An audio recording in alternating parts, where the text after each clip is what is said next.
Did you miss me? I missed me. You definitely missed me. The Observations of an Over-Observed Observationist. Chapter 9. Pools of Blood.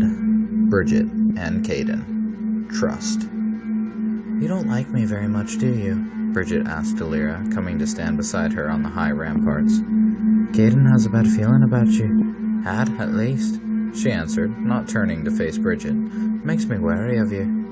Bridget didn't answer as she took a place beside Alira, staring out over the chasm into the gray darkness of the storm. The sheets of rain that fell did much to obscure the vision of the bridge being constructed, but it was easy to tell that the thing was almost complete.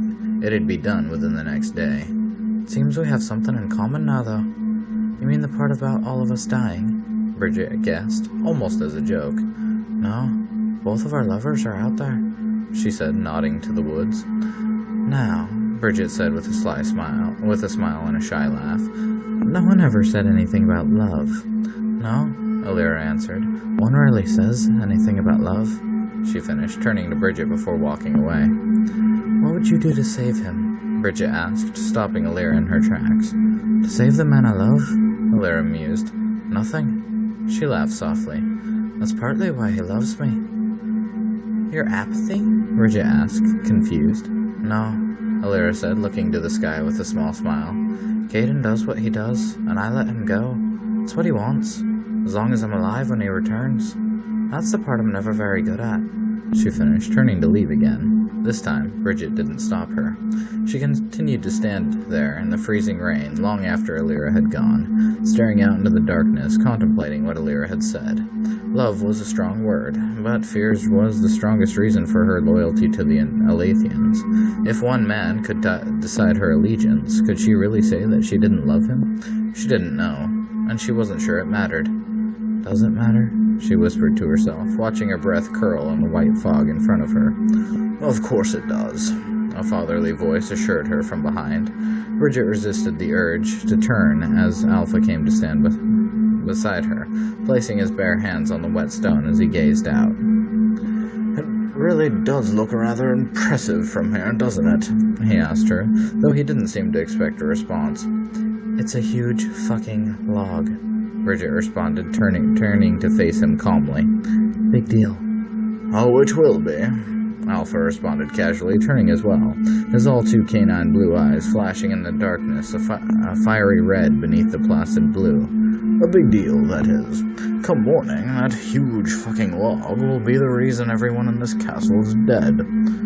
You won't be able to come over the walls. They're too high, and your force is too poorly coordinated.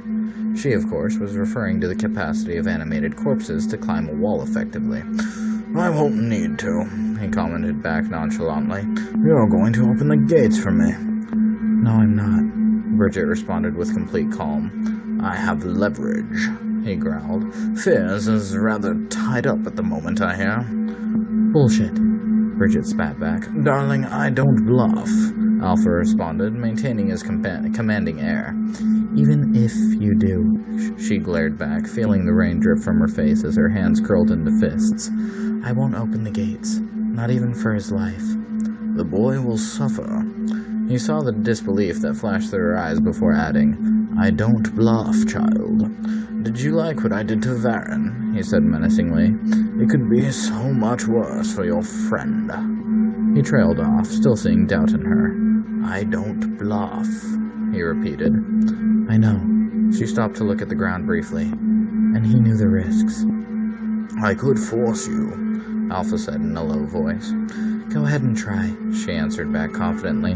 I'd fight it every step of the way, and Alira would cut me down without hesitation. I guess I'll have to make you see reason then, he growled. It won't be pleasant, he promised, placing his hands against the burning print on her chest. But if you insist. She screamed as the burning increased, bringing her to her knees. When she recovered enough to open her eyes, he was gone.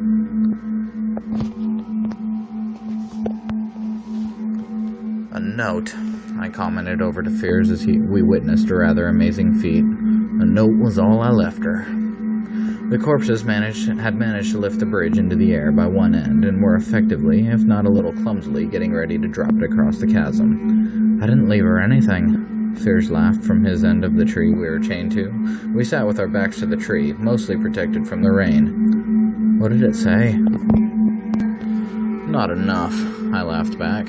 I didn't even apologize. For trying to save her life? Fierce asked skeptically.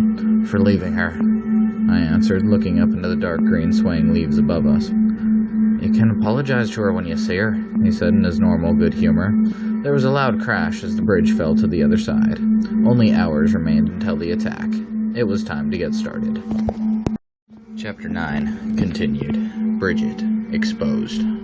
The fire blazed in the hearth, as it always seemed to in this place, and rain pattered against the windows more forcefully than in previous days. Aline sat in her customary chair, wearing little beneath the warm blanket that covered her, as Bridget entered the grand library.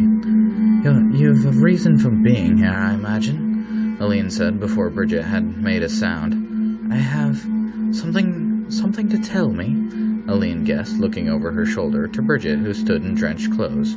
You really should take those off, Aline said, gesturing to the wet pile of clothes near the fire. You'll ruin the carpet.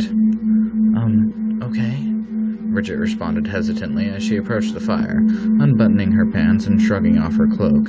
She continued to peel off the soaked clothes, occasionally glancing at Aline, who sat perfectly dignified, staring into the dancing flames with an absent look over her features. Bridget finished the process, standing only in her underwear, but still warm by the blazing fire. Odd, isn't it? Aline asked, finally looking over to Bridget as she threw her pile of clothes next to Aline's neatly folded stack. Being laid bare before an egregious confession. Exposed, not only figuratively, but literally as well, Aline commented, cutting her off. Makes it harder to lie, she hissed. Now what is it you have to share? He comes to me, Bridget whispered after a long silence. Alpha, yes, I know, Aline said, standing, letting the blanket fall to the ground as she stood a few inches over Bridget, equally exposed. Now, something I don't know, Bridget. He demands certain things of me, she answered shakily. And? Aline asked, staring into her eyes. He says I'm already his, that I don't have a choice, that I am who I am no matter where I find myself. Bridget finished, looking to the ground, unable to meet Aline's gaze. All this I already knew, young one, Aline answered, bringing her hand up below Bridget's chin and lifting her eyes. All of this you already know. Now tell me what you came here to confess, she whispered. Tell me what you don't know. I don't know if he's right, Bridget answered, turning and stepping away from Aline. You need to lock me up or kill me, Bridget said softly. Take away my capacity, she finished, turning to face Aline with the smallest hint of fear, tears forming in her eyes. No, Aline answered.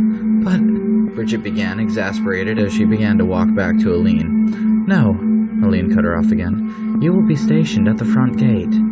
Why? Because it is the only way for you to know the truth, she answered with solidarity. You would risk everything for me to know which side I'm on? Bridget, do you remember what I told you about important people? Aline asked, building in crescendo. Well, like it or not, you're one of them. And if you'll recall, I told you that your allegiance is probably the only thing of worth in this entire fortress. So no, I'm not doing this so that you'll know what side you're on. I'm doing this so that we all will. What if I don't want to know? Bridget asked, staring into the flames. Well, Aline began, standing beside her, a haunted expression taking over as she continued to stare. We all have our demons to face, she commented before turning away to return to her chair. What we want is so rarely a factor. Can I stay? Bridget asked, still staring into the fire as her hand went to the print on her chest. Here, I mean. Have a seat, Bridget gestured with a small smile. Grab a blanket. Enjoy the fire. It'll be cold soon. There was a large crash in the distance just as Bridget took her seat. Should we go? Bridget asked. Not yet, Aline answered. What about Alira? She's already on her way. Nice rugs are a perfectly acceptable place to bleed out. Some might even say it's preferable, especially when compared to some of the alternatives. I'll bet you thought I was going to list some strange and imaginative alternatives, didn't you? Well, I'm not. Alright, just one. Psych. The observations of an over-observed observationist. Chapter 9. Continued. Caden and Aline. Burning. Well, boys, Alpha sighed, flexing his hand. I guess this is it. It? I asked, shifting uncomfortably in my bindings. The last chance to help me, he growled, low, bending over to be closer to our faces. Last chance to be on the winning side. Don't know about you, Commander, Fears prompted, but I'm pretty damn comfortable. Nowhere else I'd rather be, I commented back, maintaining eye contact with Alpha. Oh, I sincerely doubt that, Alpha deflected before continuing his seditious speech. Now I'm here to offer some options. At least consider them, he implored. All right, let's hear 'em, Fears started. Well, nope, I interrupted before he had begun. Alpha wasn't entertained, as I soon received a stunningly powerful backhand, causing me to spit in the direction of the blow. I continued laughing through the blood that dripped from my mouth and nose.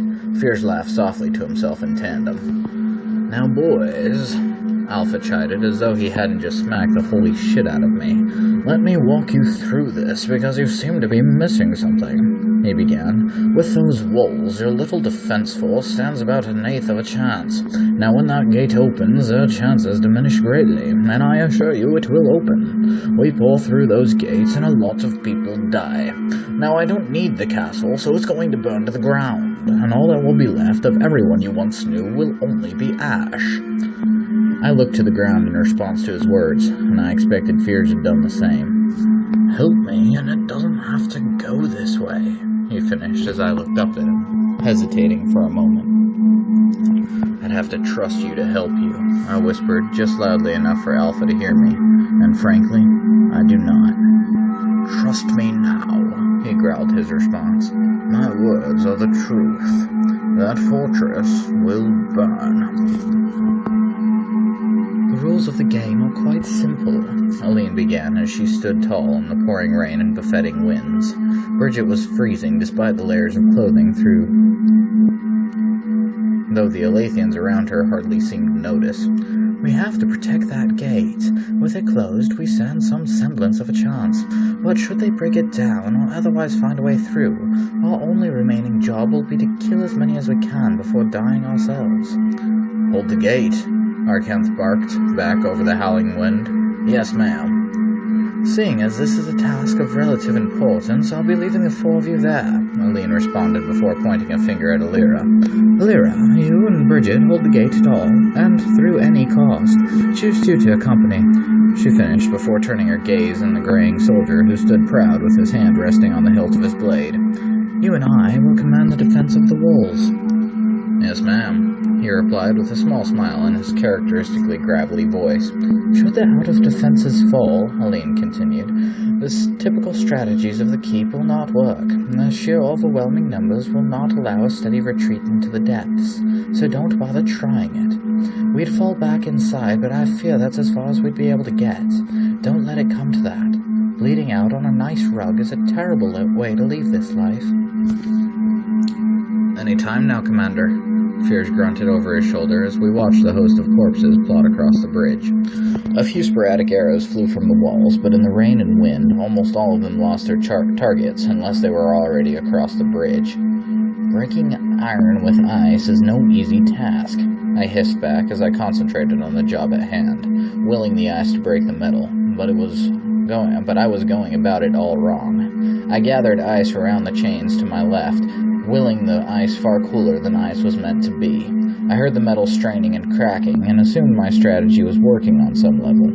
Calls could be heard, drifting from the walls over the howls of the wind and falling of rain. Thunder crashed, in the distance as lightning blazed through the skies. Not typical of Alathian storms, but it certainly fit the mood. However this battle went, I knew it would be the end. The metal finally snapped, tearing me from my thoughts rather forcefully. I blinked a few times before turning to Fears. Now? Fears asked. Now we find some weapons, I began. And then we find the wolf, he finished as I nodded my agreement. And then we find the wolf. Confused? That's okay. So was she. It is important to remember that which she did not. She was a Norn before any of this began. She was sent through El Colin's ruins, not the gates of Alaria. Elite was attempting to convert her from her original side to the Alathians, so that perhaps she could have escaped the Anarans. When the dam finally burst and she was forced to the side of Anara, all of her resistance collapsed. She became what she already was, though at the time she did not remember it. A Naran. We'll explore this more, of course. The Observations of an Over-Observed Observationist. Chapter 9 continued. Bridget, the main gate. The air around Bridget was full of sounds, almost deafening out the orders being shouted around her. Thunder, screams, yells, shouts, and above all else, the eerie moans of the corpses outside the walls. Arrows are being fired down, and even with the decreased accuracy due to the howling wind, it was impossible for anyone to miss a target. She plodded through the muddy earth, slipping and sliding along the torn ground. Deep ruts carved their way through the mud where wagons had been, and the frigid air bit at her exposed skin. Two men flanked Alira on either side, whilst Bridget trailed a few paces behind. "You two defend the ladder. Nothing touches it until your lives are, or the battle is over." "We'll do," the shorter of the two answered back as they trotted off at a slow jog. "Valen, Zares," she shouted, causing them to turn and face her through the blinding sheets of rain. "Let it be the battle that ends first." They nodded slowly, trying to hide their fear with motions that were far too stiff. "After all, Zares owes me a drink," she finished, giving them a solid salute, which they returned with forced smiles and equally grave salutes. Alira did a sharp about-face before speaking to Bridget again. "Get up the ladder," she said sternly. "We'll be holding that room. I'll be there soon enough." She grabbed at a key that had been tied around her waist. A dark silvery metal glinted in the torchlight as she unwound the rope. She held it in her closed hand, hesitating for a moment before reaching out to hand it to Bridget. Everything seemed to grow quiet around the two of them as their hands clasped. Alira peered at her through glistening eyes. The glowing blue water had matted parts of her hair to her face, but the shining droplets only worked to increase the intense light of her eyes. "I'm trusting you with everything," Alira whispered urgently. "My life and the lives of everyone in this fortress are forged into the metal of this key."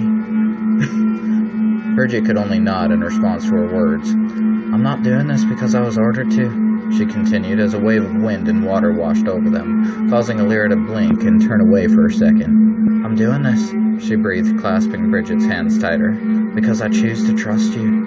With one final squeeze, she released the key into Bridget's hand and went trotting off in another direction. Bridget stared after her for only a moment before shaking her head clear and turning her gaze towards the main gate. It was made of strong metal and thick wood, with an entirely metal portcullis in front of it. The gate had been barred and the portcullis drawn down in preparation for the attack. Zares paced anxiously near the gate, twirling his sword around in his hand to try and settle his nerves. Meanwhile, Valen sat on a low rock in the mud, heedless of what it was doing to his clothes as he ran a whetstone along the length of his blade. A high-pitched shink prevailed through the other sounds. The room, of which Alira had spoken, was carved into the stone above the gate, and below the walkway on top of the walls. So far as Bridget could tell, the only way in or out of the room was through a thick metal gilded wooden door that rested on a 1x1 meter platform at the top of the wooden ladder. The only other entries seemed to be 7 metal kill slits that were hardly wide enough for an arrow to fire through. Bridget took a large key in her hand and strode through the mud that sucked at her boots as she trudged along. She took hold of the cold metal rungs of the ladder, heaving herself up, but being wary of how slippery the metal had become in the cold rain. By the time she had made it to the top, her hands were burning due to the freezing touch of the metal. She paused for only a moment to look around from the top of the platform. The civilian force had largely busied themselves with carrying supplies and arrows around to the defenders on the walls. Torches burned in sconces along the battlements and were stuck into the ground in scattered patterns throughout the yard. Rain hissed and evaporated off of them, and the flames flickered in the wind, making them look likely to snuff out at any moment. Bridget turned and shoved the key into its slot in the door, turning it with both hands, feeling the resistance of the large deadbolt within. It finally slid with a hollow thunk. Even with it unlocked, Bridget had to throw her shoulder against the door to get it to slide inward after she'd removed the key. The rusted hinges squealed in protest as she forced the door, until she finally forced it open just enough to squeeze inside. As soon as she'd entered, the door slammed shut behind her, leaving her in almost utter darkness. She heard the creatures on the other side of the walls. Their wails vibrated through the stone around her. She lifted her hand by instinct, and a red glow emerged from her palm, illuminating the room. The ball of fire in her hand shone crimson in the darkness and gave off the barest heat, warming only her hand. In the room were two levers balanced by counterweights. She could only assume that one was for the outer gate and the other was for the portcullis. Both were guarded by a simple, but large padlocks that she assumed required a key other than the one she held in her hand. She chanced to glance through one of the kill slits of the outer side of the room and saw that what the defenders were facing. Every inch of ground leading to the chasm was occupied by one of the creatures. They surged back and forth in a wave of dark figures crashing into the walls and the gate. 20 or so figures dressed in crimson, soaked a lighter dark red by the rain, stood on the other side of the chasm, watching the attack, but not engaging. She knew what they were waiting for. They waited for her to open the gate. Multiple torches hung along in sconces on both sides of the room, but Bridget only required the light of one. She touched her palm to the first one on her right, and it burst into yellow and orange flames, dancing in the wind coming from the slits that passed for windows. The chill of the icy cold air slicing through the room made her wrap her arms around herself, holding her borrowed gray-blue cloak close as she watched her shadow flitter on the opposite wall. Despite the din of the outside battle, the room felt peaceful. She mused about the cold for a second before an idea crept into her mind. She willed the heat that had come from her hand to pass through the veins, and it obeyed. Her skin burned from the intensity of the heat before she could dial it down to a manageable temperature. She had begun to sweat underneath the thick cloth of the cloak, so she shrugged it off of her shoulders, baring her thinly covered skin to the wet air that no longer held sway over her. She smiled to herself as she looked down at her hands. A faint crimson glow had started to shine from her veins, but only enough to be noticed under close examination. Her original armor had been abandoned as the days had grown darker and the nights colder in favor of a warmer suit. She wore a black shirt with sleeves that ran to the middle of her hands. Her gloves and pants, however, were gray, as a salute to her Lathian counterparts. Crimson was the color of the enemy, of her enemy, and she wouldn't suffer it any longer. Thus, her boots were black, as well as her scarf. She had, however, opted to keep the expensive red bandages underneath, figuring that the crimson wouldn't matter where no one could see it. Besides, there hadn't been anything that they could do about her hair, and the red glow hiding underneath her emerald eyes, or, for that matter, the handprint on her chest. She'd figured a little more red wouldn't hurt anything.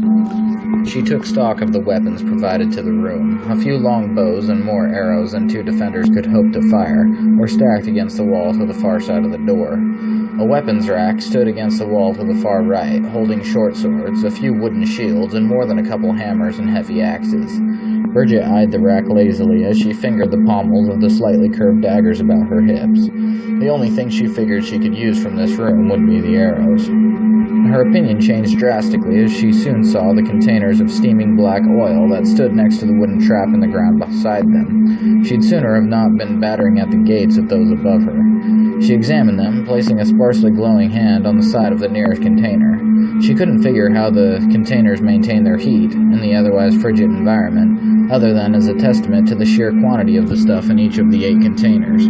All in all, the small room appeared defensible enough, being that it was only 3 meters wide and 7 or 8 meters long. She had just begun to be entranced by the dancing flame of the torch across the room when a sharp rapping at the door caught her attention. Lyra would knock like that, Bridget thought to herself as she made her way to the door, shoving the key into its proper hole and turning the latch.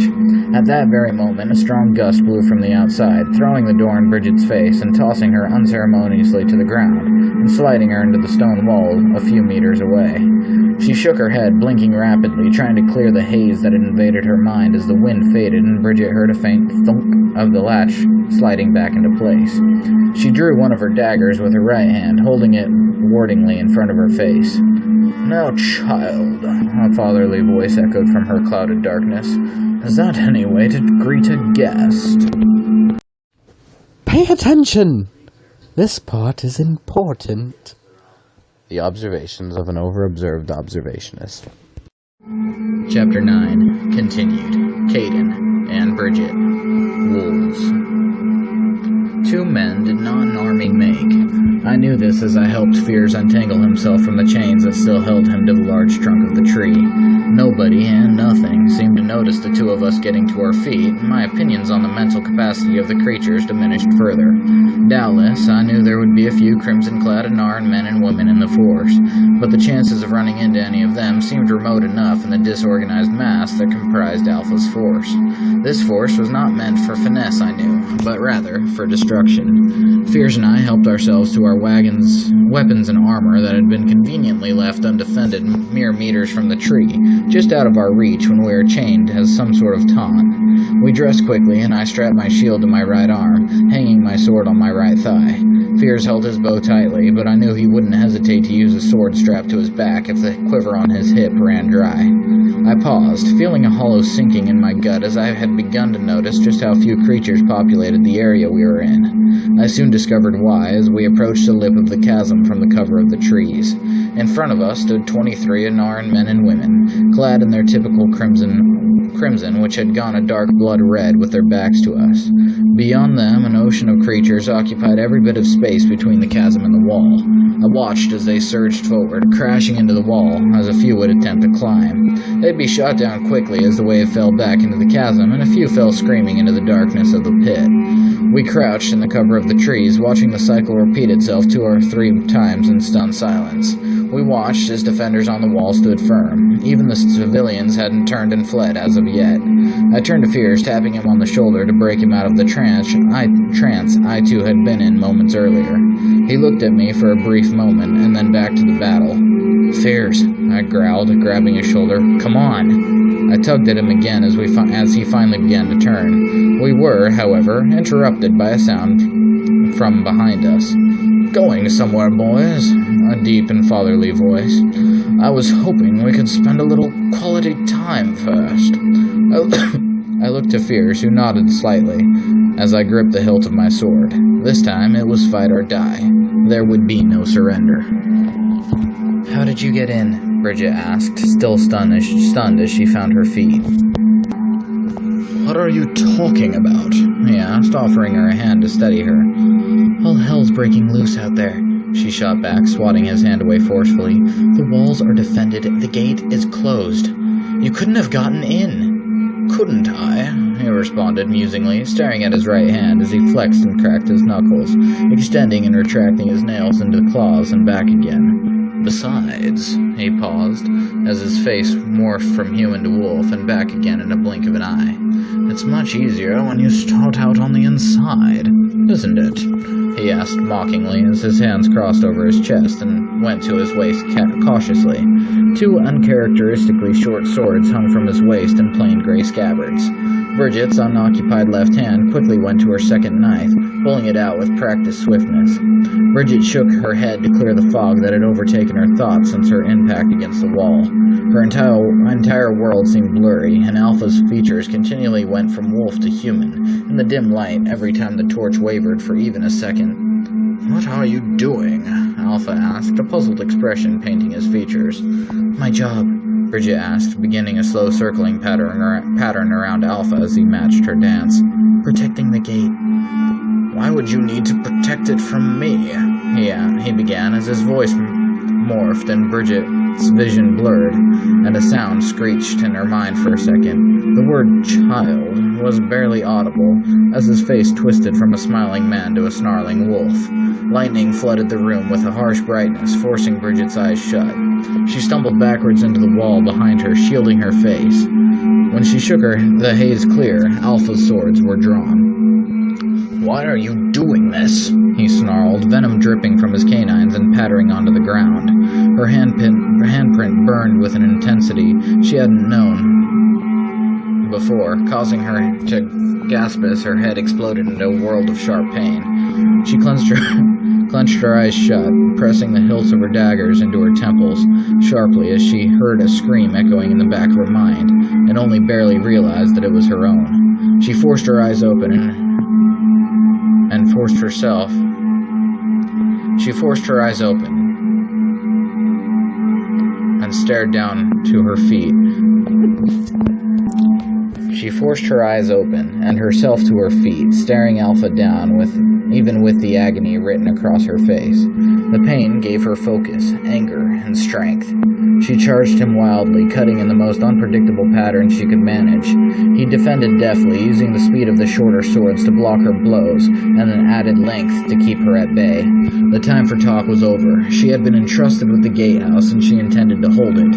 Even if she couldn't win, Alira would be back soon, and then reinforcements would be welcome. They danced in the fluttering torchlight, careful of the slippery footing of the rain-wet stone beneath them. The crash of their steel was drowned out by the ensuing sounds of battle below. Bridget stayed on the offensive, pressing Alpha's back towards the wall, away and to the left of the door from her perspective. His defense was perfect, but he refused to counter or attack in return. Bridget finally lost patience in the stalemate as Alpha's back had neared the wall, and went in for a desperate lunge. The wolf deflected it off to his side, using Bridget's forward momentum to throw her back first into the stone wall. The impact knocked the wind from her, but she stayed on her feet as the pain in her head spiked again. "Stop this," Alpha commanded. "Where is your sense?" he yelled as everything blurred again, his face contorting and morphing as the word "girl" pierced the fog. Bridget screamed a response, attacking furiously, keeping no reservation or thought for safety. The attack pressed Alpha back step by step as his swords worked furiously, singing in the air as they moved. A stray slash caught the only torch, plunging them into darkness as the flames died on the wet stone below. The darkness was instantly pushed away by the intense red glow coming from Bridget's skin and hair. The light drowned the room in an intense blood-red cast. Alpha looked surprised for only a second. He began to try and counter her blows, but his parries and stabs would always just pass wide of her. Only one managed to cut the top of the upper part of her left bicep. The blood that dripped from the wound meandered its way down her arm in a bright lava flow, ending in blazing drops upon the ground. Bridget could see that her scars all burned an intense white that threatened to burn through her skin. The intense heat coming from her body began to turn the moisture in the room to steam where she stood, rising up around her in snaking tendrils. Fear began to show on Alpha's face as Bridget forced him against the thick wooden door.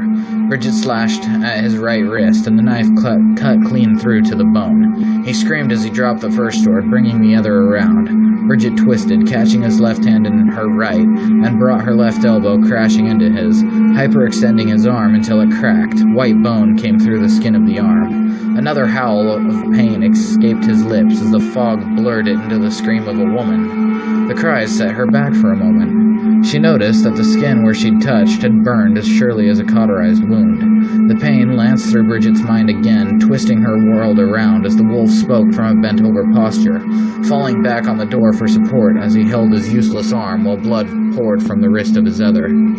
"Bridget," he whispered urgently, his voice morphing as he spoke, going low and then high. "Don't," he begged, tears rolling down his cheeks from shining cobalt eyes. "We're on the same side," he urged as Bridget dropped her knives. Heat was burning in her hands, and they glowed a dark crimson color that seemed to swallow the light rather than emit it. "No," she whispered in response, feeling the word around her twist into static and then back again. "No, we aren't." She took one step towards the wolf and ducked down, spinning on her right foot to bring more momentum into the strike, as all of the fire in her blood, her skin, and her very being passed into her hands as she rose, pressing both hands into Alpha's chest, in a bone-crushing uppercut that ended with the flats of her hands being pressed into him. She felt the fire burst from her hands slowly as everything stopped for only a moment. She saw everything from outside of her own skin, looking on from the side. She saw her face twisted into a scream of agony and anger. Tears streaked her face in glowing white lines. Her skin had almost returned to its customarily pale color, even though a red glow still slightly permeated through it. Her eyes burned a fierce red that almost matched the intense, dark, bloody color that had consumed her hands.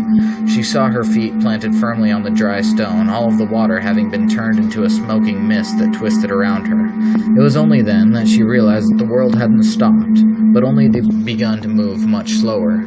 She watched as the wolf's body crashed against the wooden door, causing splinters to fly from the sheer force. The door began to crack and buckle from the impact until the flames crackling from her hands had spread across the wolf's chest and began to consume the door. She watched with growing terror as something began to happen. The wolf's face was twisting and morphing, his cry taking on a much more feminine sound. His cobalt blue eyes shone brightly as her features took shape. In a matter of seconds, which passed far too slowly in this state, Alpha's cruel, wolfish face had become Alira's terrified and pained expression. Horror and confusion screamed out of her eyes as Bridget suddenly viewed the world through her own perspective again. The door shattered into burning splinters as Alira's broken body crashed through it into the cold night beyond. Her screams faded as the fire in Bridget's skin dissipated to an empty coldness. A few of the creatures had begun to fall into the muddy courtyard, distracting from Alira's burned, convulsing form in the mud. "What have I done?" she asked herself, staring at her shaking hands in the cold darkness. "What you had to," a warm, fatherly voice answered from behind her. "She wouldn't have let you open the gate. She had to be removed." Which I'd say, you've done quite effectively. Bridget started, her words turning to ash in her mouth and tears in her eyes. "You what?" Alpha laughed. "Thought you could be one of them." "Yes," she whispered, falling to her knees heavily as all the strength left her body. "Yes," she sobbed as a warm hand rested on her right shoulder. The heat had begun to return to her handprint slowly. "Oh, Bridget," he said in almost a sorrowful tone. "I am truly sorry." He hesitated. "But they," he said, "the Alathians, all of them, they are..." He stopped again, coming around to her front. "They are the cold, the ice, rain, the freezing wind. They are the frozen and cloudy night." He crouched in front of her, lifting her chin to meet his softened gaze. "But you, my child," he said with a practiced warm smile, "you are fire." He started, brushing away a tear gently. "We are fire. It is in your blood," he said softly. "It is your blood." He smiled again, brushing away another tear. "You could never have been one of them." I wanted," she started. "I know," he interrupted. "I know." He repeated, helping her to her feet gently. "You wanted to belong, and you do belong," he added, "just not with them." He finished as he brushed her off as if his soft pats could remove the crimes she'd committed. "There will be time to talk later," he breathed. "For now, there is work to be done," he said, gesturing at the locks on the levers. "Besides," he added, "someone is waiting for you. Alive for now." Bridget knew what she wanted. Fears and freedom. She also knew what Alpha wanted, and though she was loath to give it to him, she knew she had no other option. A new fire burned in her blood, chasing away the cold on her skin. She knew what she had to do. They fought, encircled by Alpha's creatures in a ring of mud. Alpha had held them back, his one sword keeping his back to the creatures as to never have Fears or I behind him. For the sake of morale, I wouldn't have said that he was toying with us, but he was toying with us. The fight, as was typical of any engagement with a more skilled opponent, had devolved into more of a dance. Every blow was carefully planned and executed and parried with equal perfection. Unfortunately, it was far more likely that Fears and I would tire long before Alpha, leaving us at a distinct disadvantage if the battle dragged on. Suddenly, Alpha stopped. He batted away my most recent strike, taking on a distracted look as he stared toward the castle behind us. He stepped briskly backwards, leaving me and Fears gasping for air as he reached the line of his creatures. "Excuse me, boys," he said in a slightly breathless voice. "I have to take a call." I exchanged a glance with Fears, who looked every bit as confused as I felt. "We can't..." I began, taking a deep, calming breath. "We can't beat him like this." "Like this?" Fears asked, trying to slow his breathing as well. "We're fighting too defensively," I gasped, dropping to a knee as Fears followed suit. "If we don't stay on the defense, he'll cut us into pieces," he responded. Definitely one of us, I agreed, letting the silence explain what I meant. The rain fell, the wind howled, and the creatures moaned around us as Fears looked into my eyes, willing me to continue. Glowing water dropped softly from his lightly bearded chin as we waited expectantly. Finally, he prompted me. You mean... Yes, I answered, placing a hand on his shoulder.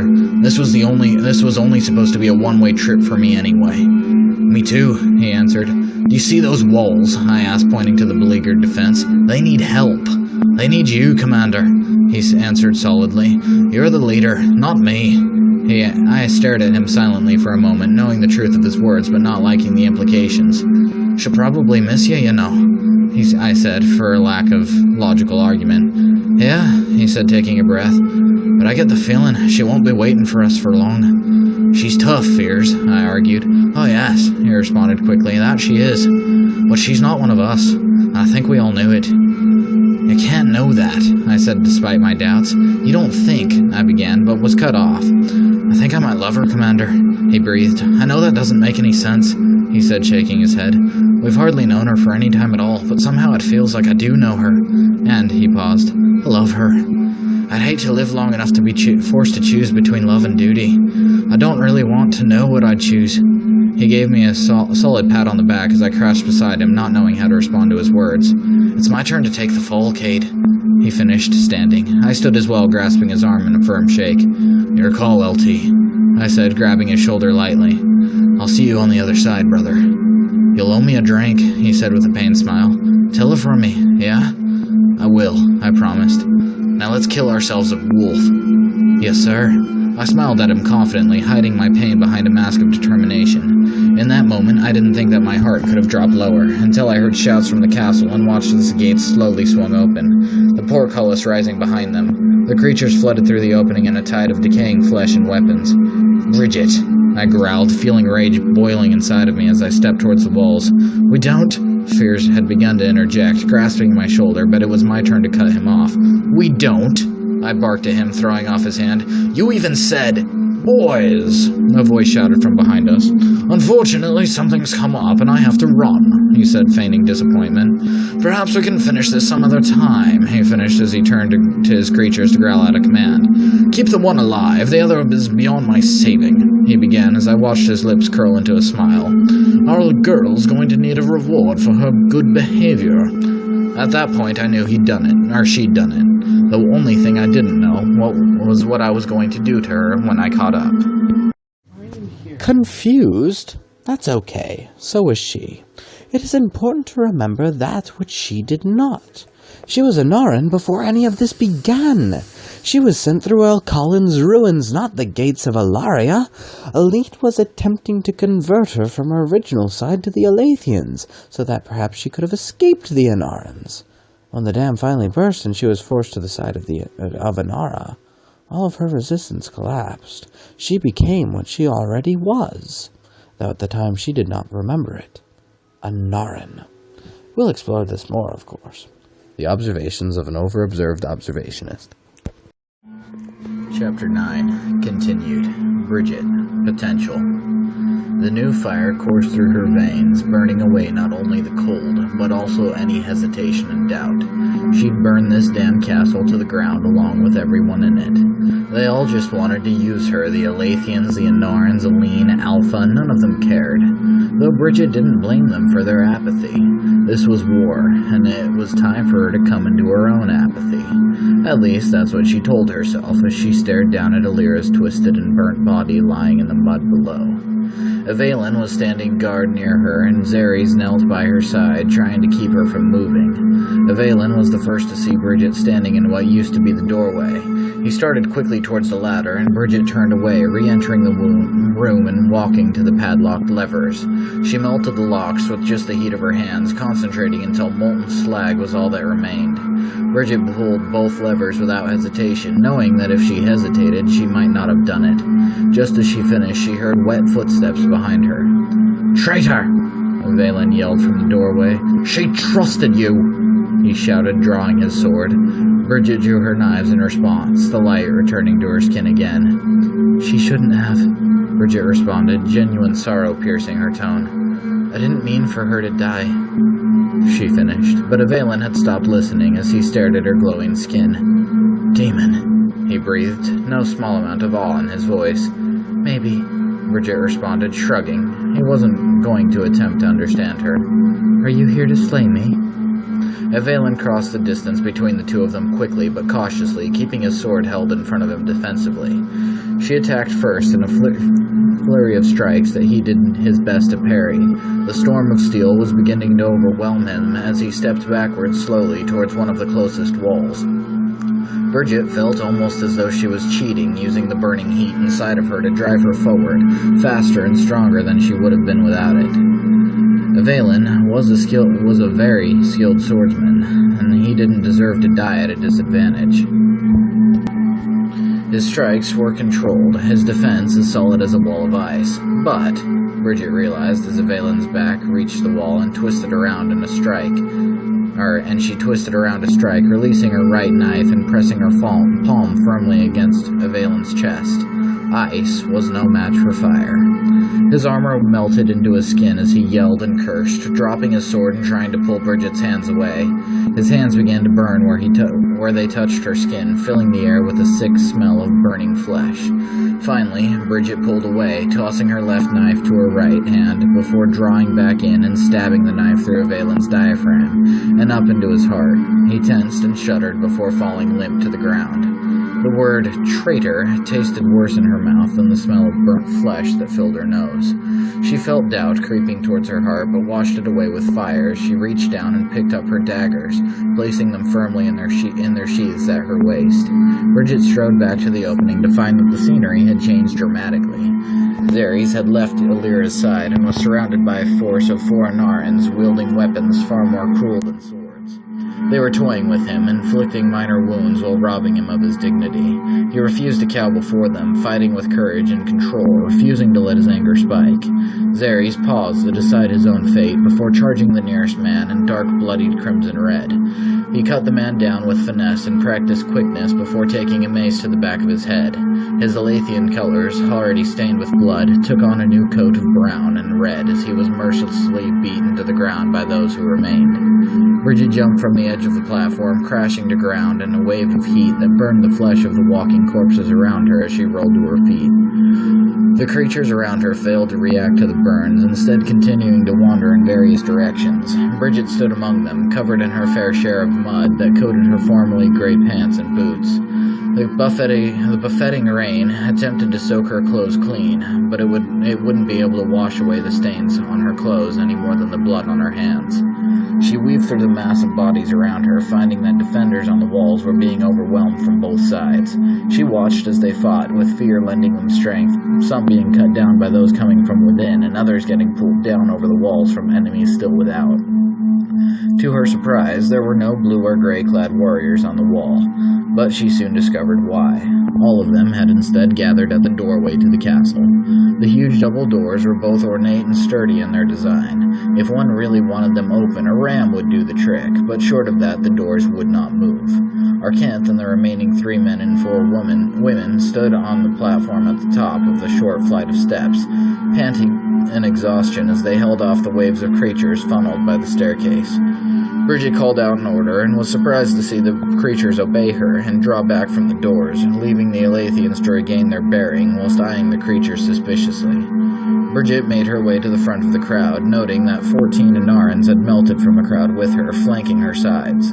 Their cruel weapons all dripped with blood, and their armor was stained even darker by the mud and falling rain. Their faces were covered by red cloths, but Bridget could feel their hungry smiles beneath. Bridget, Arkanth said, nodding in her direction, formally, but not sheathing his weapon. Arkanth, Bridget responded, noticing that she had very quickly found herself in command of the entire invading force. Odd that. It's unfortunate that we should find ourselves on opposing sides, Arkanth commented in his deep, gravelly voice. His gray beard and hair both poured water, and though he bore few injuries, the look in his eyes spoke of a dying spirit. He knew where this was going. You made an unfortunate choice of allies, he finished warily. The choice was hardly mine, Bridget said in a quiet voice. One of the Alathian men attempted to speak, but Arkanth stopped him with a one-handed gesture. Be that as it may, Arkenth replied. Here we stand. Walk away, Arkenth, Bridget said as his pale blue eyes bore into hers. You and your men. Let's pretend for a moment that I'd even consider trusting you, Arkenth began. What would become of this castle? It would burn, Bridget responded without hesitation, somehow knowing the orders, though they'd never directly been given to her. Arkenth shook his head slowly. And its people? He asked, seeming to already know the answer.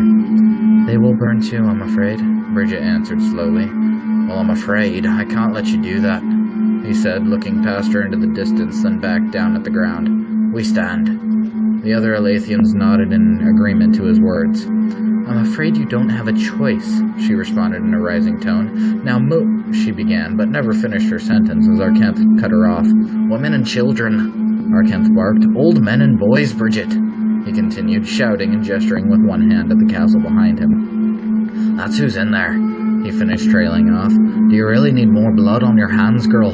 He asked, sounding defeated. We've lost, he added as his voice almost cracked. The day is yours. So is this bloody castle. Just let the people live, he pleaded. Take my life, the lives of these men in trade. Just let the people live. The Alathians nodded their assent from behind him. That's not my call, Bridget responded, keeping her voice monotone as to not betray any emotion. So you're just a pawn then? He asked wearily. And you're just a dying old man, she answered, drawing her daggers once again. So I am, he responded, nodding his head slowly as he and his company raised their swords again. Very well, let us die with honor. Had it been Bridget's choice, they would have died with honor. A clash between the remaining Alathians and Anarans, but she sensed that whatever drove the actions of the creatures had been beyond her ability to stop. The last 30 of the creatures had made their way to the front, taking a knee just in front of Bridget and the Anarans. There was a brief sound of wood being bent, a twang of strings being released, and a brief of arrows flying the short distance between the creatures and the Anarans.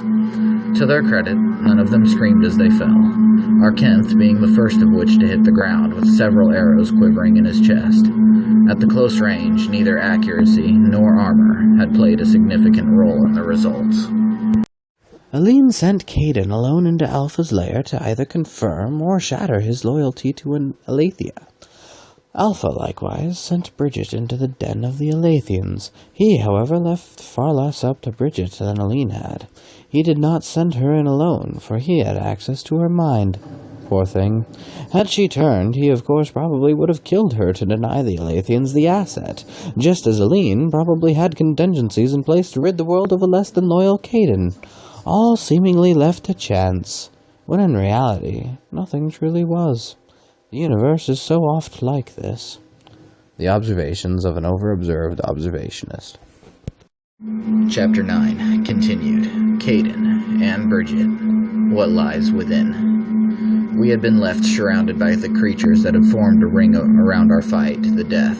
The ring had remained, as well as the stakes, though now the ring had grown much tighter as Fears and I fought hopelessly outnumbered but far superior in skill. My anger and desperation had driven me to an adrenaline-induced flurry.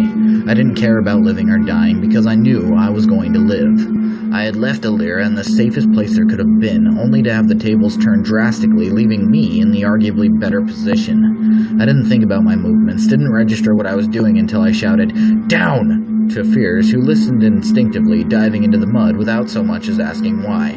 It was good that he hadn't asked for an explanation, because I wouldn't have been able to provide one. I closed my eyes, letting my body do what it would, without any prompting from my conscious thought. I felt every ounce of pain, sorrow, and hopelessness gather into a sinking ball of emotion in the area where my diaphragm was, stealing my breath away as I crouched down. In that moment, when it seemed as though the sheer weight of the emotions would crush me, I felt them explode outwards, opening my eyes to witness the droplets of water turning into razor-sharp shards of ice that then flew through the creatures in a wave of mutilating shrapnel. When all of this was said and done, I found myself on my knees, blinking away tears and desperately trying to breathe through fits of coughing. My arms were wrist-deep in the mud, and I slipped, falling to my face in the wet ground, further disrupting my attempts to breathe. Suddenly, I felt Fears drawing me to my feet harshly. "You can die later," he said flatly. "We have to get in there." "I know," I responded, regaining my strength and my balance out of sheer necessity. I found my discarded sword in the mud and shoved it into my sheath, roughly after cleaning it off slightly on my sleeve. Fierce's bow was beyond repair, but his sword was safely tucked into his sheath. "Bridget," he started to say, but we didn't have time. "I know," I answered roughly. "Questions first, killing after." Fierce nodded, knowing that it was the closest thing he was going to get from me at the present moment. I patted him firmly on the shoulder twice before saying, "Let's go," and taking a jog now towards the now deserted bridge. Fortunately, the lack of enemy presence would make getting to the gate a simple task. Unfortunately, that meant that the enemy was already inside. Bridget walked slowly past the pin-cushioned Alathian bodies. One woman was still coughing blood, muttering something unintelligible until an Anaran man knelt beside her. In an unusual act of mercy, he covered her eyes with his left gloved hand and stabbed swiftly through her heart with the blade in his right, the bright green jewel on the pommel of his dagger only briefly catching her eye. The door would have taken hours to break, The door would have taken hours to break through, had Bridget not had the distinct advantage of fire. With her talent, the door burnt into nothing in mere minutes. The weakened ashen structure fell to reveal darkened hallways unlit by torches.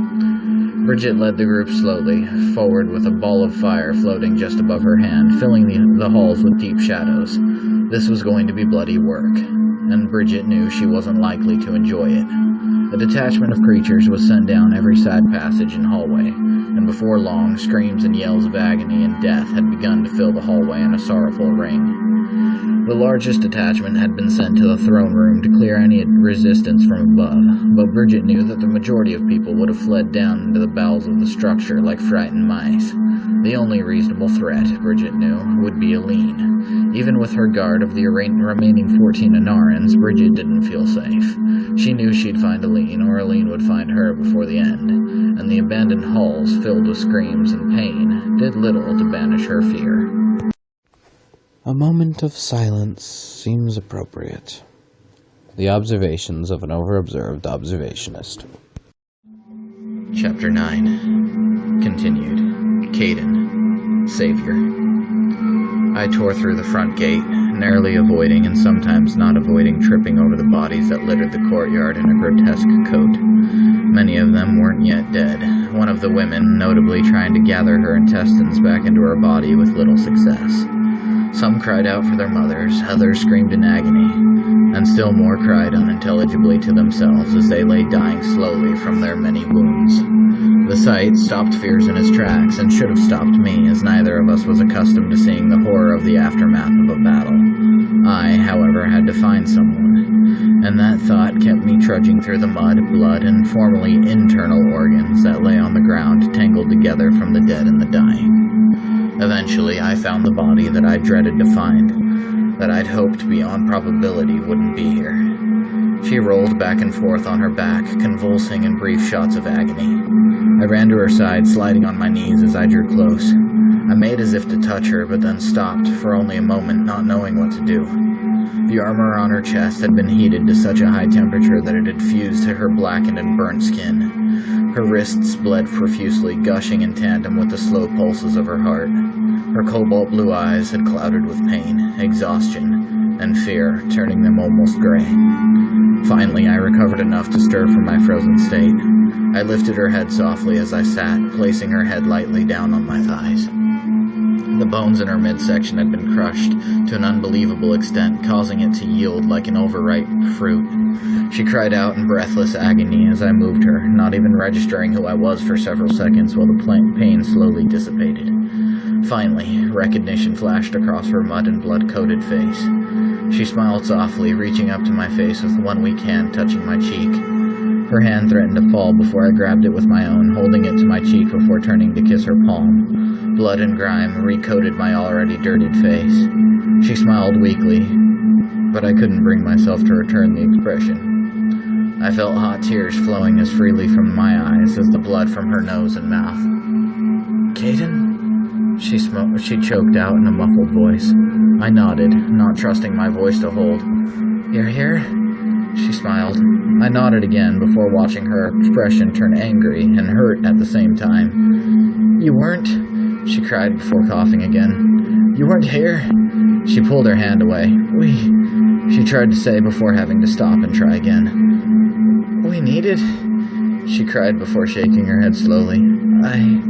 She whispered. I needed you. And you weren't here, she cried as pain forced her into an agonized scream, arching her back again. Why? She cried when the pain had subsided enough for her to speak. I shook my head but said nothing. Why? She demanded in half a scream and half a cry. To try and save you, I wanted to shout, but I couldn't find my voice. I simply shook my head again, feeling more tears run down my face as I grimaced, closing my eyes. I felt her hand on my cheek again, but I refused to open my eyes. Okay then, she whispered softly. Always trying to be the hero, she chided. My hero, she whispered, stroking my cheek as I opened my eyes to stare into hers again. My hero would have stayed here, with me. I couldn't bear to hold her gaze any longer, so I looked away, but she continued speaking softly. It's okay, though, she whispered. You wouldn't be the man I love if you weren't always trying to get yourself killed for everyone else. I could tell that she wasn't feeling the pain anymore, except for in short bursts, which was a sure sign that she was fading. I was trying to save you, I choked out, looking down at her again. I know, she responded, brushing a tear away with her thumb. You meant well. I'm sorry, I whispered down to her, holding her hand against my face again. Yes, she said with a weak smile. I can tell. You died before, I said, remembering my dream from the last night I'd been with her. You'll wake up again, just as you did here, I finished hopefully. No, she whispered. Too much trauma. She shook her head. Not this time, I think. You will, I insisted, knowing how insane I sounded. I won't, she said with finality. Just remember, she began before coughing softly, arching her back slightly from the pain. Remember that I loved you, that you loved me. I nodded, reining in my own emotions as much as I could. Next time, listen, Alira whispered, looking away. To who? I asked, feeling confused. Whoever winds up at your side.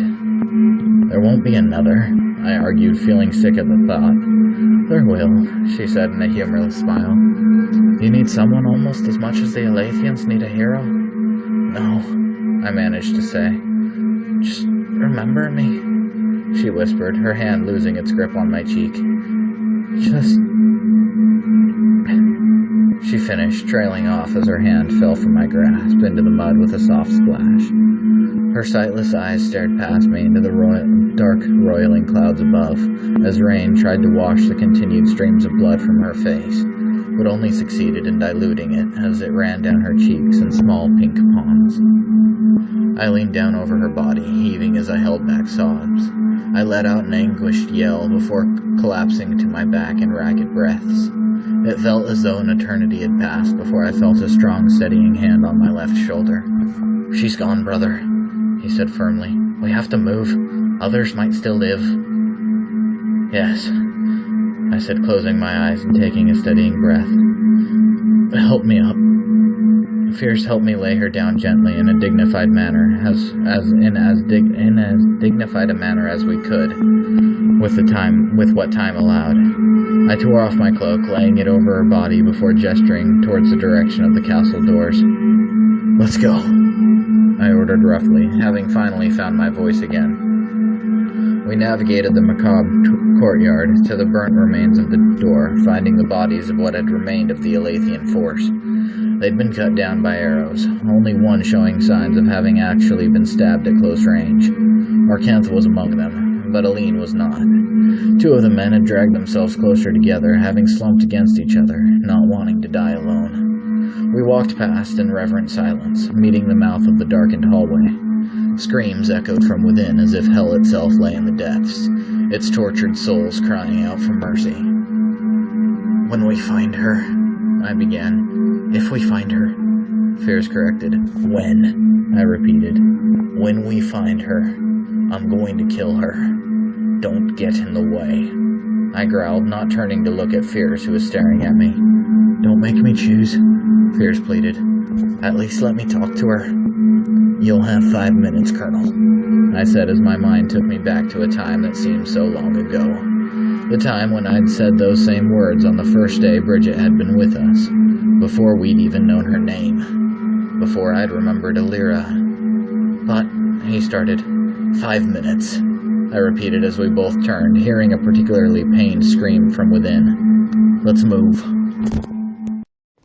Everyone was so upset with Bridget for choosing the Anarans. Only Fears and Aline ever demonstrated the ability to, in hindsight, see that it was hardly a choice. Alpha had manipulated the outcome in every possible way. To think that he'd leave anything to chance was the wrong assumption. Anaran fire coursed through her veins before she was ever dispatched to Varen's castle. The observations of an over-observed observationist. Chapter 9. Continued. Bridget. Fire and Ice. Bridget watched with both horror and admiration as Aline cut through the mass of Anarans. She took a great many glancing wounds as she gracefully flowed through them, killing some and mutilating others, only to finish them off seconds later. The man with the jeweled dagger was the last between Bridget and Aline, and though he fought with more skill than any of the other Anarans had, he hadn't anticipated Aline catching his sword with one hand and turning it to ice before shattering it with a slight squeeze. He drew his dagger, reacting quickly to the situation, but only to have her shove the dagger down into his stomach roughly, leaving him on the ground, drowning in his own digestive acids. What a bloody mess, Aline hissed, stalking towards Bridget without so much as a weapon in hand. All of this, she said, gesturing to the bodies on the floor and the entire castle in general. All of this so that you could choose them. Bridget couldn't explain her fear, but she knew she was outmatched. She backed up towards the inner wall of the spiraling hallway, feeling stone behind her that seemed oddly hollow. I lost good men for this, Aline pressed, and by far the angriest voice Bridget had ever heard her use, she yelled, Caden's going to be bloody useless for months, if not years, when he remembers how much he loved the woman he just lost. Aline hissed as she drew closer to Bridget until their faces almost touched. All this because I thought you might be different. I am different, Bridget responded, finally finding her strength again as fire threatened to burst from her hands that were pressed to the wall behind her. Oh? Aline asked mockingly, taking a step back before gesturing to herself in a bring-it-on gesture. Show me. Ice is no match for... Bridget trailed off as she shot her hands forward, sending a stream of flames from her palms in a single cascading wave. Aline shouted once in response before raising a wall of ice so thick and reinforced that the fire ricocheted back into Bridget with enough force to throw her through the wall behind her. The last sight she had before falling into darkness was Aline's wall of ice shattering back into her, shrapnel taking its toll as Aline was tossed into the other wall. Chapter 9. Continued. Caden. Or. The halls were eerily dim, and only one torch in every 5 or 6 was lit. We'd navigated the halls for near to an hour, having cut down small batches of creatures that had challenged us on occasion. Nevertheless, we'd made our way steadily downward. In time, we'd rounded another turn where there were no fewer than 10 Anarans lying dead in the hall. Blood coated the floors and the wall, some of it even dripping from the ceiling. On the other side of the wall, a jagged hole had taken the place of many of the stones. On the other side, blood had splattered against the wall in an eerily human shape. Only one of the Anarans still lived, clutching a dagger to his stomach as he leaned against the opposite wall of the hole. From the amount of blood that had pooled beneath him, I guessed that the man didn't have much longer. What happened here? I asked him, kneeling in front of him. Aline, he growled through a voice thick with pain. Where'd she go? I asked, not at all surprised that the carnage had been her doing. I don't know, he answered. I was a little distracted, he finished, nodding to the dagger in his stomach. Where's Bridget? That's an easy one, he almost laughed, gesturing to the partly collapsed wall. I looked back to the hole for only a second, a bit disbelieving, but there was sincerity in the man's eyes when I turned back to him. Now, he whispered, Like you, I'm a soldier. I'd like to die a soldier's death if a small favor isn't too much to ask. I thought about it for only a second before I grabbed the hilt of his knife and in one motion pulled it out and stabbed it through his heart. When his life had faded, I pulled the knife back out and placed it back in his hand. Going down? Fears asked, standing by the gaping maw that had once been a stone wall. Unfortunately, I answered stiffly as I stood and gazed into the blackness. On 3, or, I answered, grabbing his arm and jumping. He yelped in surprise, but followed me in nonetheless. I don't pretend to understand everything. That's because I actually understand everything. You, however, do not, nor is your mind capable of comprehending all of it. Wouldn't want your head to pop, after all. Magic is what you need to know, but I shan't try to explain how it all works. The observations of an over-observed observationist. Chapter 9. Continued. Bridget and Caden. Bloody dreams. Again. Her head was swimming as if she'd just taken quite a fall. She splashed around in the liquid around her as it threatened to suffocate her. As it turned out, her head wasn't the only thing swimming. She rolled off of her back and onto her knees. The pool around her was somewhere in the neighborhood of a meter deep. She flicked her hands to try and get some of it off, but it was just sticky enough to resist. She rubbed her eyes to see clearer, but when she opened them, it stung nonetheless. The air around her was cool, but it smelled humid and metallic. The room was dimly lit by torches completely circling the room on the walls. In fact, room was a strange word. It was more of a cavern, really. There were tunnels in the ceiling through which the smoke from the torches escaped and through which she had probably fallen. It was only now, when she vaguely heard screams echoing from the tunnels, that she realized what she was kneeling in. It was blood. Blood that matted her hair to her face. Blood that dripped from her fingertips, and blood that rained upon her in thick, warm drops from the many small cracks in the ceiling. She looked down at her quaking hands and realized that all of this blood, all of it, was on her hands in more ways than one. And she'd been here before. "Excellent work, my child," a warm, fatherly voice said from behind her. She turned, covering herself up, upon realizing that she wore nothing except what clung to her from the pool. In effect, the blood had her fully clothed. She stood, walking towards the figure with a shaky uncertainty. Her own fire must have burned her clothes to ash, but left her skin unscathed. "Seem familiar?" he asked mockingly. "Where?" she began to ask, but stopped short. "No, I did this," he gestured with his arms open. "All of this," he roared, doing a full 360. "And just what is?" She paused before mimicking his gesture and replaying what she'd done the first time she'd been here. "All of," she said, spinning around as she moved closer to him, taking in her surroundings. "All of this," she exclaimed with extreme disgust. "This," he said, falling to one knee in the blood before drawing some of it up in his right gauntlet-covered hand. "This is true beauty," he snarled as his face half-shifted and he squeezed his hand into a fist, spraying blood from it. Bridget continued her slow walk, sloshing her way towards him through the almost knee-deep pool. The warmth between her toes repulsed her, and the blood slipping from her skin made her feel exposed. Her thin, naked frame must not have cut a very intimidating figure, but she strode forward confidently. The wolf stood as she came to a stop just in front of him. "So I did well?" she asked, looking up into his wolf-like eyes, hoping that he'd be distracted. Freedom. If he was gone, she could have it. "You performed magnificently, my dear," he said in his fatherly voice as he softly ran his claw along her pronounced and bloodied cheekbones, brushing her wet hair behind her ear. She knew that he wouldn't be aroused by the sight of her covered in the result of his plan, but she knew he'd be distracted by her at least. She saw the proof of this when he watched as the warm, thick liquid rolled down past her waistline and suggestively down further, until it rolled down her legs in small drops and intricate rivers. She heard the stunned yelp of a man behind her before hearing two very distinct plops, as two people fell from one of the tunnels into the pool. She knew it would be Fears and Caden, but she didn't allow herself to be distracted. As Alpha looked past her, she pressed her right hand into his chest. She felt the warmth of his skin burning against her hand, and a familiar sinking feeling passed through what she could only describe as her soul, as the blood in her body seemed to catch fire and boil. She concentrated on her hand as Alpha turned his eyes to her. He glared and snarled as an intense heat shot from her hand and burst into his chest.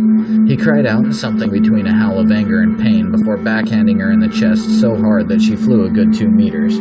Bridget had known the blow was coming, but she hadn't been able to stop it. She felt the cracking of the bones in her chest from the impact of his hand, then almost full snapping of those bones occurring upon her landing on her back, underwater, so to speak. I struggled to my feet with as much speed as I could manage, feeling blood sting my eyes as I tried to open them. This cavern was full of it, leaking from the walls and ceiling. Apparently this was where all the liquid from the castle above drained. The smell was thick and metallic, almost suffocating. I thought I heard something laughing from across the cavern, but I couldn't have been sure with blood, disgustingly enough, still clogging my ears. I shook my head clear to see Bridget wrapped in Fierce's cloak. I'd underestimated what seeing her would make me feel. In that one moment, I saw a courtyard of bodies, Arkenth full of arrows, Alira writhing in the mud, her armor fused to her skin. In that moment, I knew that 5 minutes was too long. She had to pay for what she'd done. She had to die. Now. "Fierce!" I yelled with as much authority as I could manage. Bridget gasped from underneath the blood, inhaled it, and then proceeded to sit up, sending her into a rage of coughs and spasms, as ragged coughing sent agony through her chest. She fell on her side with a splash, unable to stay on her hands and knees. When she had finally pulled herself together enough to get back to her knees, she saw the wolf in a similar position with a gaping hole in his chest. He exhaled raggedly, almost laughing as he fell onto his back, disappearing into the pool. "Bridget!"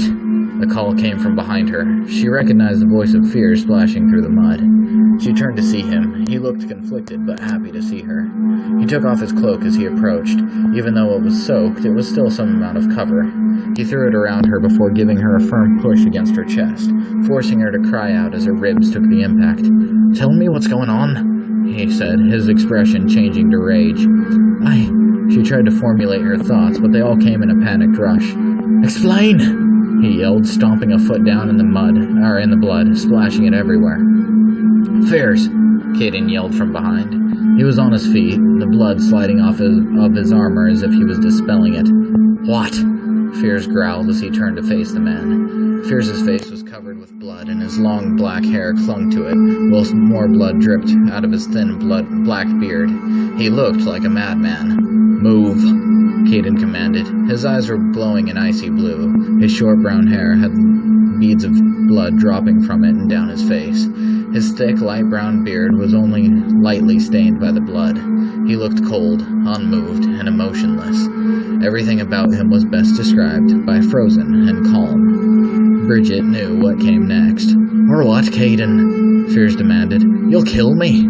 He laughed, gesturing towards himself.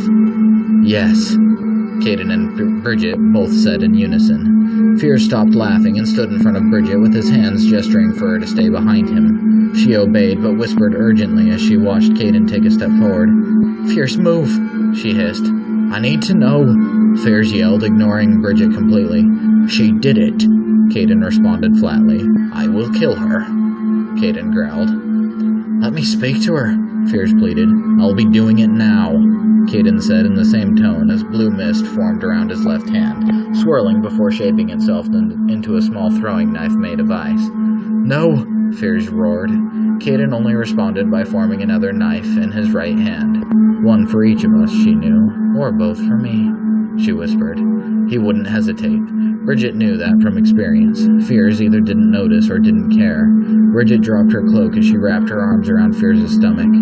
There was only one way this ended, and there wasn't a thing she could do to change that. She threw him to the ground, falling with him. Fierce splashed about in the blood as Bridget pushed herself onto her knees behind him. She felt herself scream and arch her back and cried out to the ceiling. This time she knew it was a knife in her back as she tried to reach behind herself with her right hand to pull it out of her lower back. She cried out as she tugged on the hilt, and tears streamed from her eyes. She gasped for breath as her strength failed and she fell to her hands. She saw fear staring up at her from the pool. He lunged forward, bracing her with his body before she could fall face first into oblivion. "Bridget," he said softly, holding her face so that she was looking into his eyes. She stared at him, feeling the pain fade. "Fears," she said softly. She screamed as her words turned to a cry, as she fell forward onto Fears' shoulder after taking a second dagger to the same area. "I'm sorry," she sobbed. He tricked me," she whispered. I thought it was him." Her strength was gone. Her eyes fell closed. She barely felt herself fall into the blood. It engulfed her, choking out her cries as her spasms became weak twitches. The only thing left between her and oblivion was the lingering thought, the knowledge that she'd never really had a choice.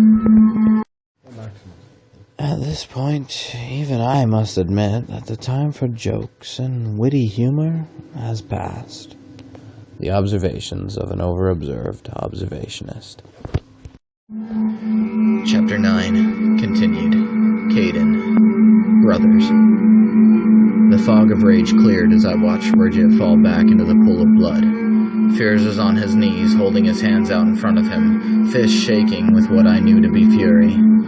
"What the hell?" he shouted as he forced his way to his feet, blood dripping from his armor, but soaking into his clothes. "She did it, Fears," I shouted back as my hand reached slowly for my sword. "Yes," he yelled, shaking his head and taking a step towards me. "But why?" He stopped a few meters short of me. "Did you ever stop to ask why she did it?" he screamed. "I don't give a good goddamn why she did it," I returned. "She killed them. She killed Alira," I yelled, feeling pain at the very mention of her name. "Yes," he said as his eyes grew wide in frustration. "And if we walked around just killing all of the people that hurt the ones we love, well, I'd be within my rights to kill you," he finished, drawing his sword. "Don't do it," I said calmly, gripping the hilt of my sword. "I can't very well live with myself if I don't," he hissed. "You can't win, Fears. You killed her," Fears yelled. "I told you I loved her, and you killed her." "Brother," I appealed, "don't call me that," he answered, spitting the words like venom. "She just wanted to get away from all this," he said softly, looking back to where she'd gone under the pool. "People like us don't get that choice," I answered, as cold as stone. "Draw," he commanded, pointing to my sword with his own. I kill you, and I walk out of here with her body and bury her," he said, gesturing to the blood around us. "You kill me, and you can carry on with your war." "It's your war too, Fears," I said sharply. "Or has that woman made you forget everything?" "Draw!" he shouted as he charged me. I drew my blade just in time to deflect his blow and counter with a solid punch to Fears' jaw. Fear stumbled back, but charged again. He was deadly with a bow, and formidable with a sword, but formidable didn't come close to my skill. His anger made him clumsy, and on one of his less controlled strikes I disarmed him. "Fears," I tried to say, but was interrupted by him tackling me like a feral animal. I dropped my sword in the following melee, devolving into punches and grabs as we fell into the pool. The salty taste and metallic scent were suffocating, and the blood stung my eyes as we grappled about. Eventually, after a strong blow to his temple, I gained the upper hand, straddling him as I forced his head under the pool. I held him there for a few moments before pulling him back up, causing him to spit and cough in my face. "Listen!" I demanded, but he kept trying to scratch at me. I forced him under again, this time with more power as I felt his head crack against the rock floor below. I was tired of fighting, tired of this war. I was tired of killing, tired of sleepless nights, tired of losing friends and loved ones. But as I pulled his head from the pool again, and saw his lifeless eyes staring back at me, I knew that I'd lost another. Chapter 9 continued. Caden. Remember me. The climb had taken hours, painstakingly making stakes of frozen blood and plunging them into the wall until I'd finally emerged from the hole whence I'd fallen into. I'd crawled onto the stone floor of the hallway, blood from my clothes pooling beneath me. The Onaran man was still slumped against the wall, staring lifelessly in my direction. I was numb, my body felt nothing, my senses sought nothing, and my spirit was broken. "Helene," I whispered, knowing she could still be alive. "Have to find her," I croaked as I forced myself to my knees and then to my feet. I carried only a spike of frozen blood in my hand, having lost my sword in the pool below. From the howls and moans, I knew that the creature still stalked the halls, and God only knew if Alpha was wandering around in the gloom as well. I had slowly made my way to the throne room, mimicking the dead on the floor when an occasional party of creatures would go by. Finally, my hand rested on the ornate double doors that marked the entrance. Guards lay dead on either side of the door, and an eerie reminder of what I'd seen the last time I'd come sprinting through these doors. My brother at my side. I shouldered my way through the doors to find Aline, sitting on the steps beneath the throne. She looked up at me, acknowledging my presence before looking down to the ground again. Her previously almost white blonde hair was streaked and matted with blood, her skin littered with small wounds that bled lightly. It even looked, for a moment, as if her nose had been broken sometime in the fighting. I limped my way through the room. The sound of blood dripping from me was the only noise echoing through the otherwise silent expanse. I took a seat beside her, watching her twirl an unornamented dagger in her hand slowly. "It's really a nice rug," she commented, staring at the comfortable piece of furniture beneath our feet. I nodded, not finding any words. "You're the only one left?" she asked quietly, still not looking up at me. "Yes," I said quickly and quietly. "Bridget?" she asked. "Dead," I answered without hesitation. "Fears?" "Dead," I answered more quietly this time. "You did well, Caden," she said in a hard voice. "We just couldn't win this one." "No," I breathed in response. "Sorry," she said, placing a hand on my back. "For?" I asked, looking up to see that she was staring into my eyes. "Everything," she answered as she moved so fast it barely registered. Before I had a chance to blink, there was an unornamented dagger in my chest, punched right between the ribs. I stared into her icy blue, all too feline eyes as I tried to gasp for breath. She helped me to the floor gently before removing the knife with unbelievable force. My back arced, and I thought I heard myself yell as I rolled onto my side. I watched as she, in turn, stabbed herself with the knife, gasping softly as she fell to her knees and then onto the rug next to me. I wanted to be mad at her, but yet I was just happy it was all going to be over. I didn't feel surprise, or pain for that matter, as my vision began to blur. All I felt was her hand on my arm, squeezing it softly, and the soft touch of the nice rug beneath me. Everything faded away, slowly, and the last thing I heard was a soft and pained whisper in my mind. "Remember me?"